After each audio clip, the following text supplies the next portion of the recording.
लेकिन कांशीराम जी ने जब ये देखा कि मुझे कहाँ से शुरू करना चाहिए, तो उन्होंने समाज परिवर्तन आंदोलन का आधुनिक युग में 108 साल का इतिहास 1848 जन्म से मृत्यु की बात को नहीं देखा।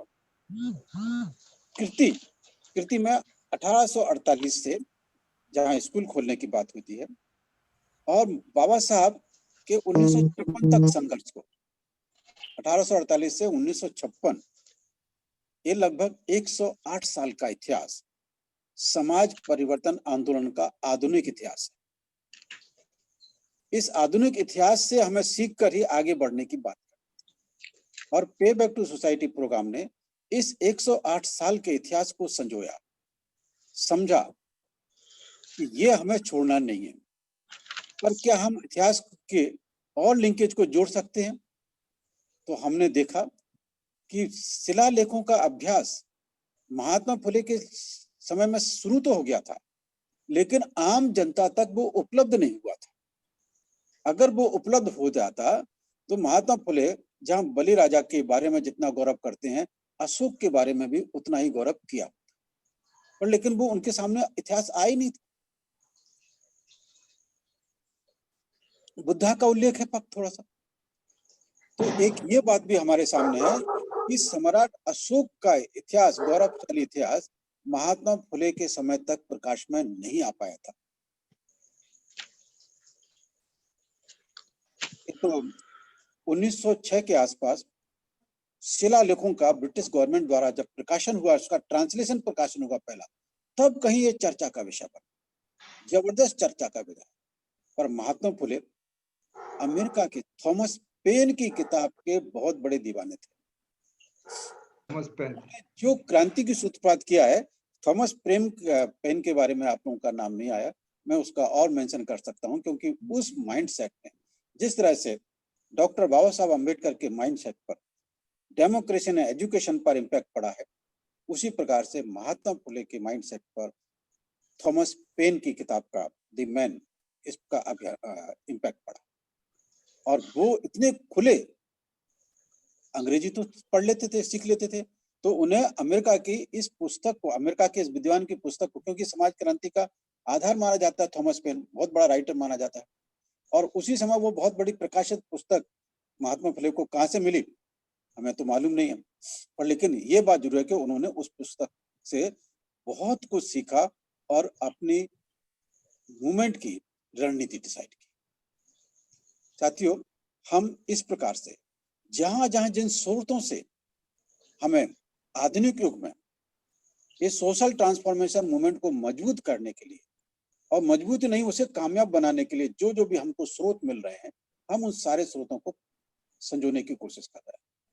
और सिद्धांत इन महापुरुषों से मिले। 108 साल के इतिहास में जो सिद्धांत महात्मा फुले, साहू महाराज, डॉक्टर बाबा साहब अम्बेडकर, इन्होंने जो सिद्धांत सोशल ट्रांसफॉर्मेशन मूवमेंट के बनाए, इससे अलग भिन्न हमारे कोई सिद्धांत नहीं है। लेकिन इतिहास से जुजोरा हमें जो कंटिन्यूटी में, जो बाबा साहब ने जो दुआ को पकड़ा और कांशीराम जी ने भी जिस दुआ को पकड़ा, वो महान सम्राट अशोक। अगर हम महात्मा फुले के प्रयासों में सम्राट अशोक के प्रयासों को और उस कड़ी को जोड़ दें, हिस्टोरिकल कड़ी को जोड़ दें कि इतिहास में अशोक और आधुनिक युग में महात्मा फुले, साहू महाराज, डॉक्टर अम्बेडकर, इस कड़ी को जोड़ के अगर हम सिद्धांतों का प्रतिपादन करते हैं और समाज में जागृति का मापदंड देते हैं, एक बात जो हमारे लिए बहुत महत्वपूर्ण है और आप लोगों के लिए कटु सत्य है, जो महानायक कांशीराम जी ने दी चमचा एज के लास्ट पेज पर बात बोली कि अलग अलग महापुरुषों ने अपने तरीके से अलग अलग समाज परिवर्तन के अलग अलग साधनों का प्रयोग किया। हर महापुरुष ने अलग अलग तरीकों से साधन निर्मित किए और उनका प्रयोग किया। साधन, इसको हम शस्त्र भी बोल सकते हैं कि शस्त्र प्रयोग बनाए, निर्माण किए। तो महात्मा फुले सबसे पहले आते हैं जिन्होंने सत्य शोधक सभा यानी सत्य शोधक एक मीन्स के रूप में कि ये समाज परिवर्तन कर डालेगा, लेकिन इसमें मनुवादियों के बीच चंगल में फंस जाने के बाद ये मूवमेंट, ये शस्त्र बोथड़ हो गया है, मोथरा हो गया। ये इतनी से ही महात्मा फुले के आंदोलन की तीव्रता, गतिशीलता और उसमें रुकावटें दृष्टिगोचर होती हैं। साहू महाराज तो राजा थे, उनके वारिसदार उसकी मूवमेंट को आगे नहीं ले सके। आज जितना शिवाजी की पॉलिटिकल लड़ाई की बात करते हैं, साहू महाराज की सामाजिक लड़ाई की बात बिल्कुल नहीं होती। इवन इस मराठा सेवा संघ भी और हमारे पॉलिटिकल लीडर भी साहू महाराज को ज्यादा महत्व नहीं देते हैं। इस प्रकार से इस मूवमेंट को जो साहू महाराज ने शुरू किया, उसे भी उन्हीं के वारिसदार कमजोर करने पर तुले हुए। तीसरा, डॉक्टर बाबा साहब अम्बेडकर। बाबा साहब अम्बेडकर ने हमें बहुत सारे शस्त्र दिए और शस्त्र में हमें वो सारे शस्त्रों का समायोजन भारत का संविधान, वो भी एक शस्त्र के रूप में हमारे को दिया है।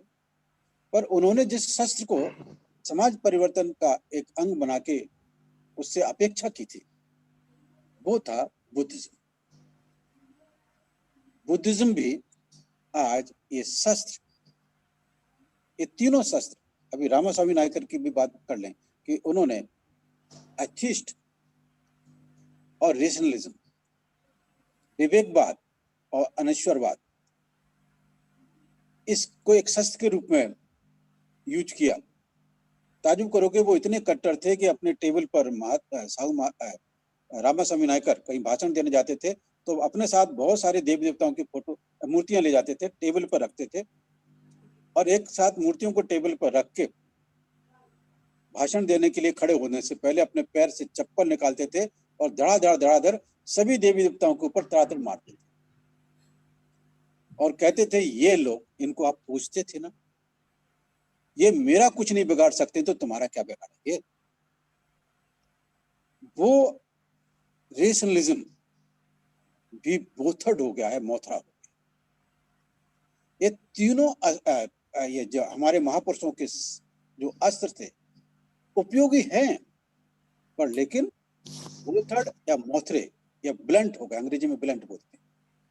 उपयोगिता तो रहती है पर इफेक्टिवनेस कम हो गई और ये इफेक्टिवनेस मनुवादियों के प्रचार के कारण, उनके षड्यंत्र के कारण ज्यादा हुई। और महात्मा फुले का मूवमेंट सोलापुर, सतारा, कोल्हापुर और पूना तक के रेंज में सबसे बड़ा प्रभाव था। तो पूना ब्राह्मण इसे कैसे कामयाब बना देते? पूना ब्राह्मण ने इसे इनइफेक्टिव कर दिया। कांशीराम जी को इसकी समझ थी, बहुत गहराई से उनको समझ थी, इसलिए वो शस्त्रों का नए ढंग से उपयोग कर रहे थे। बाबा साहब ने जो शस्त्र बनाए थे, one man one vote one value, उसका उन्होंने उपयोग किया और जीवन पर्यंत वो उपयोग करते रहे। लेकिन इस अस्त्र को भी मनुवादी ताकतों ने बोथड़ कर दी, मोथरा कर दिया, ब्लंट कर दिया।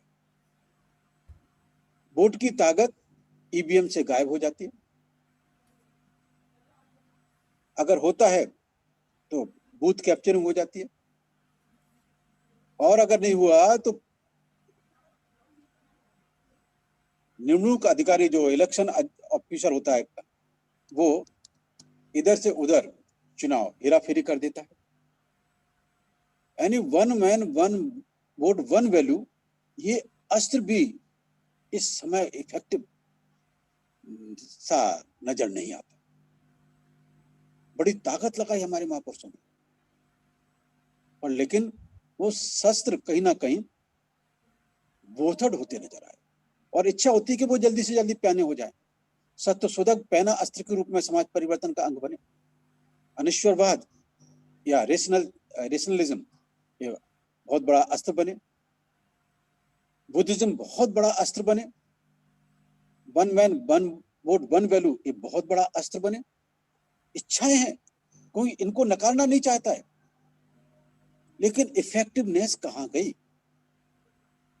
इस चीज को हमने पे बैक टू सोसाइटी प्रोग्राम के माध्यम से आज महात्मा फुले की स्मृति में हम अपने प्रयत्नों का अवलोकन करते हैं और नए शस्त्र बनाना, पुराने शस्त्रों के जहां तक उपयोग हो उतना उपयोग करना, पर नए शस्त्रों को बनाना और धारदार बनाना। और इसलिए से हमने एक सोचा कि अगर हमें ऐसा शस्त्र बनाना चाहिए कि मनुवाद उसे उपयोग करेगा तो वो उसके ऊपर ही उलट पड़े। ये शस्त्र अगर मनुवाद हमारा शस्त्र उपयोग करता है तो वो उसको खुद उलट पड़े। और क्योंकि मनुवाद का जो बेसिक प्रिंसिपल बाबा साहब हमको बता गए, enclosedness, caste is an enclosed class, some close the door, other found close outside. ये जो एनिहिलेशन ऑफ कास्ट में ये जो विवेचन आया है साथियों, इस लिहाज से बहुत सोच विचार करने के बाद हम इस निष्कर्ष पे पहुंचे हैं कि किसी भी अस्त्र शस्त्र साधन की आलोचना समालोचना नहीं करना। इतनी बात जो मैंने बोला, एक कांशीराम जी एनिहिलेशन अपना दी चमचा एज के लास्ट पेज के दूसरे पैराग्राफ पर लिख कर गए।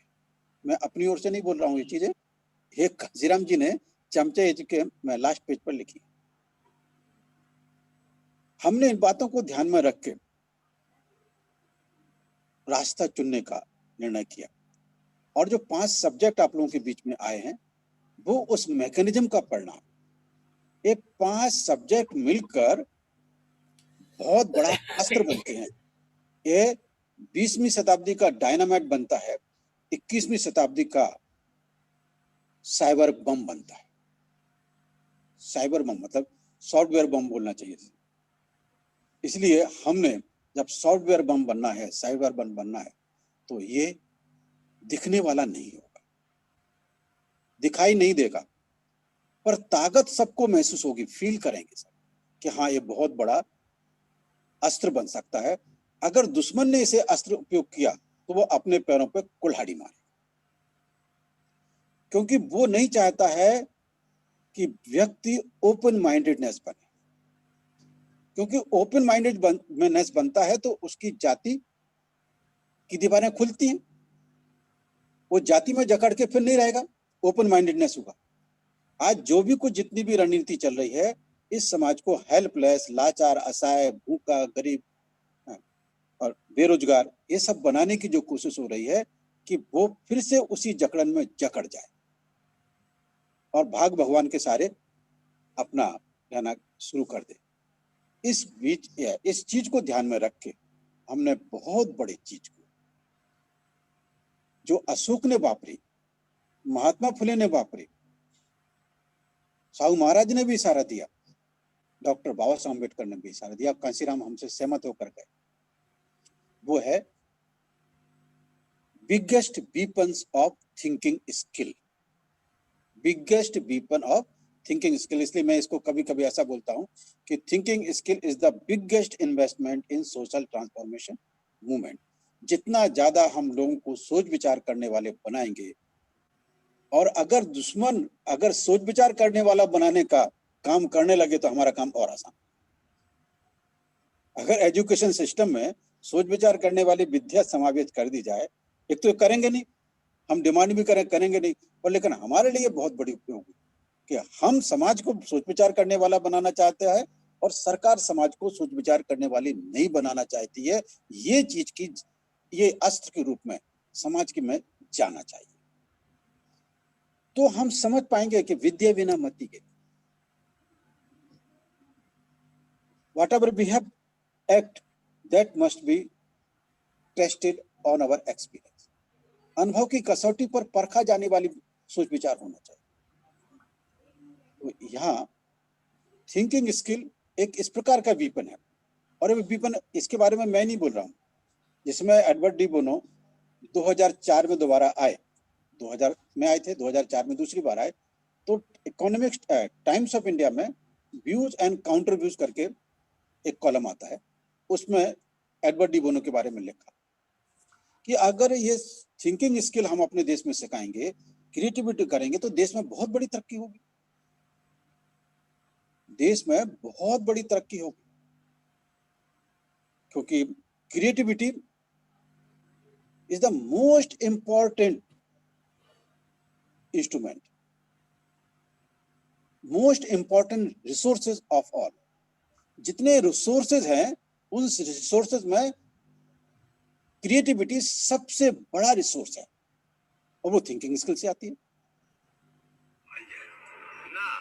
तो ये बात हमको समझ में आई, तो उसमें वो लिखता है कि ये थिंकिंग से अगर भारत में क्रिएटिविटी सिखाने की, थिंकिंग स्किल सिखाने की बात की, तो भारत विश्व का टॉप मोस्ट, विश्व का श्रेष्ठ राष्ट्र सिद्ध होगा।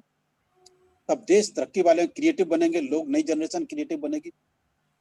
लेकिन काउंटर व्यू जो में बड़ा स्पष्ट तौर से हुआ कि भाई अगर ये सोच विचार करने वाले बन गए, क्रिएटिव हो गए, सृजनशील हो गए, तो हमारी संस्कृति का क्या, हमारी संस्कृति का क्या होगा? ये भय मैंने वहां पर पढ़ा तो मुझे और ताकत मिली। ये 2004 की बात, साहब बीमार पड़ चुके थे, तब मुझे इससे और प्रेरणा मिली, और कि ये तो हमारे लिए बहुत बड़ा अस्त्र बन सकता है। ये तो मनुवाद ने हमें खुद कुल्लू दे दी। तो साथियों, आज मैं पुनः दोहराना चाहूंगा कि आज महात्मा फुले को हम अपना श्रद्धांजलि का हमारा तौर तरीका ये होता है कि हम इस दिन को day of determination and strong commitment मानते हैं। महात्मा फुले का दिन, डॉक्टर बाबा साहब अम्बेडकर का 6 दिसंबर, कांशीराम जी का 9 अक्टूबर, साहू महाराज का जून, हम इन सारे दिवसों, महापुरुषों के दिन के जन्म और मृत्यु दिन दोनों को ही डे ऑफ डिटर्मिनेशन, 3D का, dedication, devotion and determination and strong commitment, इस संकल्प के साथ हम इस आज के पर्व को हम यहाँ पर मनाते हुए संकल्पबद्ध होते हैं। आप सब लोग भी संकल्पबद्ध होंगे, ऐसी अपेक्षा करते हुए मैं यहीं पर विराम लेता हूँ। जय महात्मा फुले, जय साहू महाराज, जय डॉक्टर बाबा साहब अम्बेडकर, जय कांशीराम, जय भीम, जय Bharat. Thank you, sir. Very nice. It's